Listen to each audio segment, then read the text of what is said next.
YouTube, and welcome into our very last part 0 video for our A&W challenge. It is officially over, you guys, and it's a little sad.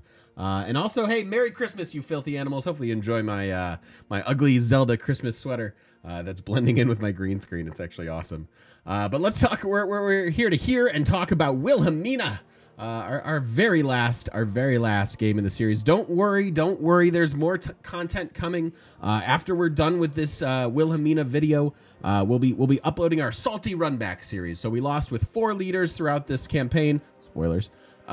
And we will be rerunning those games. So we're gonna have some Chandragupta coming at you, Gorgo, Guitarra, and Georgia. They'll all be coming at you soon, and more content beyond that. So don't worry, we're not going anywhere. But let's talk about Wilhelmina. So we have Radio Orange, as I like to troll you guys with my mispronunciations, and usually they're just wrong anyways. This is a pretty good ability. So again, Wilhelmina, a DLC leader for Rise and Fall, very, very strong. She represents the Netherlands, a trade-oriented civ a little bit, mostly an economy-oriented civ. So that makes for a pretty strong ranking from me. So let's talk about Radio Orange. Your trade routes to your own cities provide you extra loyalty by 1, and trade routes from foreign cities, to or also from foreign cities give you an extra culture. So that's actually quite nice. What the loyalty / culture for you is like, hey, I just settled a new city. It's borderline. It's a little sketchy whether or not I can hold it. You'll be able to, if you just send a trader out there, get a little extra loyalty, and a little more importantly, that culture per turn. Sending a brand new city a trade route is generally a good idea. Get them to grow, get them up to population cap, get a road, infrastructure like that. Giving them extra culture on top of that is quite nice because that will expand your borders, and of course, culture is also useful progressing your culture tree and things like that. But that little bit of border expansion is actually quite valuable, especially in a new city. Say you've settled close to someone and you want to take their tiles. There are tiles, my tiles, and you'll be able to get those a little bit more easily with that. So that's quite good. I'm going to mispronounce this horribly. Groti Rivieren. Major adjacency bonuses for campuses, theater squares, and industrial zones if next to a river. Culture bomb adjacent tiles when completing a harbor. Okay, well, culture bombing adjacent tiles when completing a harbor. That's more cute than it is good, but it's a neat little stapled on ability to your harbors, because there is kind of a weird synergy or weird mishmash between her being a river-based civ and sort of a coastal-based civ, which is why she has a neutral start bias. But a major adjacency bonus is more than a standard adjacency bonus, whether or not you know that. So standard adjacency bonuses, +1. Okay, so that's a mountain for a campus or for a holy site. That's +1 you get for being next to one mountain. Major is 2. That's 2. So you get +2 science for putting your campuses next to rivers on top of mountains and things like that, or on top of their typical typical adjacency bonuses. So you can get some crazy good theater squares. You can get some crazy good campuses with Wilhelmina. And that's really, really good. Industrial zones are typically fairly easy to get a decent adjacency bonus. I'm also not a ginormous fan of industrial zones anyways, but it's still good with that.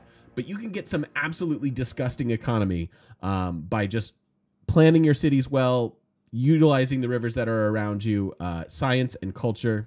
Sign me up. 5 out of 5 on that ability. That's super, super good. She can have easy, reliable, maybe not as easy as like Japan, but just reliable, like +3 adjacency bonuses on either campuses or theater squares, which winds up mattering because of policy cards and such.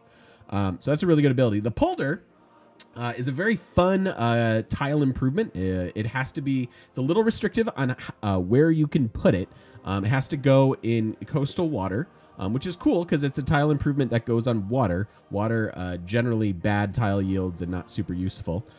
Pair this with the Huey for some awesome tile yields. But it gives you food production, housing, and then also a crazy amount of gold if you plan them right. You have to put it on coast or lake, and they must be adjacent to 3 or more land tiles. So again, a little restrictive with how you're spamming these out. but once they're there, they look amazing, and their yields are pretty darn good as well. So the Polder is a perfectly lovely, albeit a little wonky, tile improvement. And then we have her unique frigate, which I'm not even going to try. Dzevin Provincian. All right, I tried it anyways. This is a unique frigate, and frigates are awesome in Civ 6. It's a kind of a threshold sort of a unit that is amazing for naval domination. It's just strong in general, and can kind of pummel cities. This one gets extra combat strength when attacking defensible districts, so that's generally walls, encampments, things like that. Not as good as the Zhang for my money. If you're looking at and trying to compare the unique frigates that are in this game, you just kind of don't need that plus extra combat strength when just hitting your walls and stuff. Generally speaking, frigates are going to absolutely wreck walls.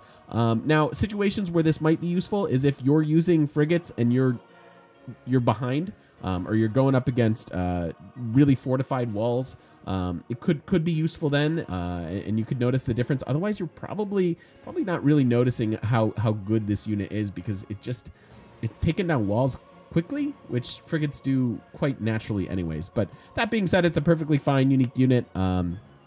Build it and have fun if you want to play navally, which you can do with the little cute harbor bonus and polders, as well as your unique unit there. But generally, I like to play Wilhelmina as an economy civ. Really good for science, really good for culture, and those things are good in any kind of game, whether you want to be a warmonger or not. So Wilhelmina, tons of fun, and this is a very, very unique, interesting start. Hopefully you guys enjoy it. I was pressured by chat to keep this one, and I certainly, you know what, hashtag chat was right. So that's it. That's all we got. Hopefully you guys have enjoyed the series. You've enjoyed the part 0 videos. And thanks for watching. Really appreciate you guys. More to come. Don't worry. Plenty of YouTube coming at you from me. Happy New Year, everybody. See you later.